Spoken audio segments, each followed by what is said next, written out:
শুভ সকাল।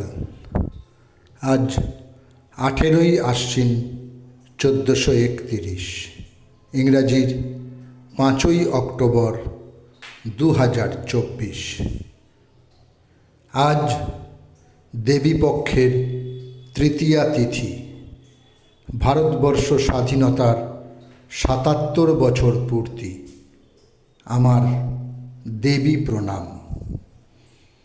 বেগম রোকেয়ার তিনি বলেছেন, পুরুষের সমকক্ষতা লাভের জন্য আমাদিগকে যাহা করিতে হয় তাহাই করিব। যদি এখন স্বাধীনভাবে জীবিকা অর্জন করিলে স্বাধীনতা লাভ হয়, তবে তাহাই করিব। আবশ্যক হইলে আমরা লেডি কেরানি হইতে আরম্ভ করিয়া lady magistrate, lady barrister, lady জজ সবই হইব। উপার্জন করিব না কেন? আমরা বুদ্ধিবৃত্তির অনুশীলন করি না বলিয়া তাহা আজ হীনতেজ হইয়াছে। এখন অনুশীলন দ্বারা বুদ্ধিবৃত্তি সতেজ করিব। যে বাহুবল পরিশ্রম না করায় হীনবল হইয়াছে, তাহাকে খাটাইয়া সবল করিলেই হয়। মুসলিম নারীদের পর্দা ঠেলে বেরিয়ে আসতে অনেকটাই সাহায্য করেছেন তিনি একাধিক বই লেখেন এবং সাখওয়াত মেমোরিয়াল স্কুল নামে একটি মেয়েদের স্কুল প্রতিষ্ঠা করেন। তাঁর অবরোধবাসিনী বইটি বাংলা ও বিহারের মেয়েদের করুণ জীবনের কাহিনী তুলে ধরেছেন, যা সমাজের জ্ঞানচক্ষু খুলে দেবার জন্য যথেষ্ট ছিল।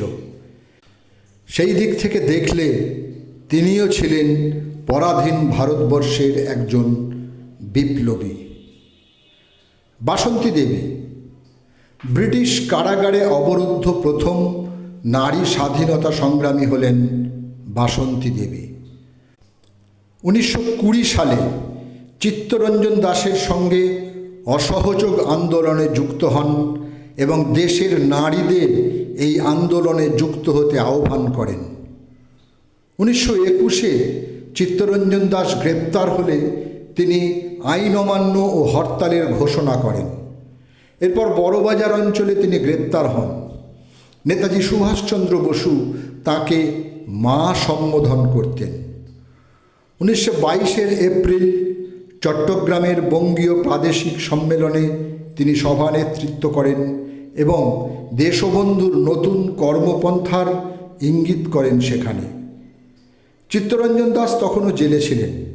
1926 একমাত্র পুত্র চিররঞ্জনের মৃত্যুর পর রাজনৈতিক জীবন থেকে তিনি অবসর নেন। এরপরেও পারিবারিক বিপর্যয়ে প্রথমে স্বামী, তারপরে পুত্র, নাবালিকা পৌত্রী, পুত্রবধূ, জামাতা ও জ্যেষ্ঠ কন্যার মৃত্যু তিনি জীবদ্দশায় দেখলেন।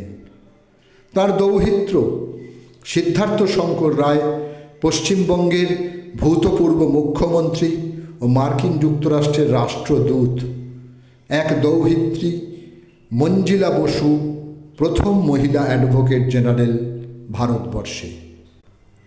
উভয়কেই আমার আনত প্রণাম।